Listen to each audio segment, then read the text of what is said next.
Hi అండి, welcome to our channel. ఈరోజు మా ఇంట్లో కర్రీ రొయ్యలు శనగపప్పు కూర అండి. నేను ఆల్రెడీ రొయ్యలు చేసి ఉడకపెట్టుకొని ఆల్రెడీ పక్కన పెట్టుకున్నామండి. ఇప్పుడు ఇందులో ఉల్లిపాయ టమాటీ పచ్చిమిరపకాయ మిక్సీ వేసాను. అది ఫ్రై అయిన తర్వాత ఈ రొయ్యలు వేస్తాను.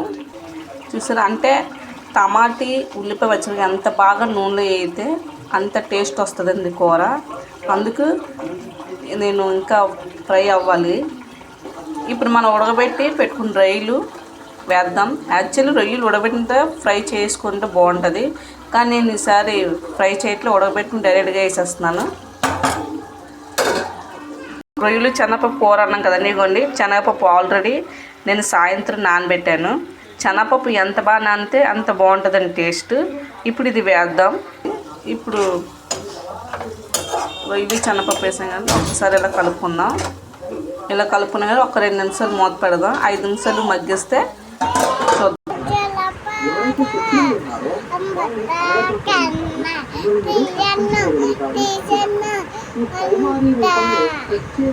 ఇప్పుడు మూత తీసి చూసారండి, మన 5 నిమిషాలు మూత పెట్టి మగ్గించాం. ఇలా అయ్యింది. ఇప్పుడు ఇందులో ఉప్పు, కారం, పసుపు వేసుకుందాం.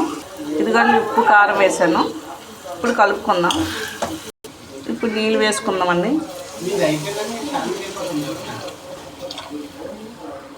ఇదిగోండి, నీళ్ళు వేసుకున్నాం. ఇప్పుడు ఉడికించుకుందాం మూత పెట్టేసి. చూడండి, వాడుకున్న చెప్పులు కాకుండా ఇంకా వాళ్ళ నాన్న చెప్పులు, మా మేనల్లుల చెప్పులు, అందరి చెప్పులు వేసుకుంటాడు. అలా వేసుకోకూడదని చెప్పినావండి.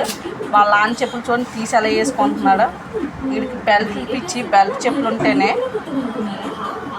చూడండి ఎలా నవ్వుతున్నాడో. మళ్ళీని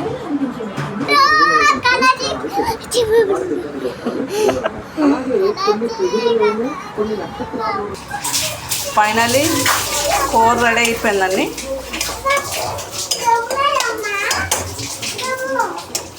ఫైనల్ కూర రెడీ అయిపోయింది. ఇప్పుడు ఆపేద్దాం. ఏంటి కావాలన్నా నీకు? ఇదేం చికెన్ కాదు నాన్న, నీకు దుమ్మేయడానికి. ఓకే, చూసాగా ఫైనల్ రెడీ అయిపోయింది. రొయ్యలు శనగపప్పు కూర. ట్రై చేయండి, చాలా బాగుంటుంది. నచ్చితే లైక్ చేయండి, షేర్ చేయండి, సబ్స్క్రైబ్ చేయండి. బాయ్.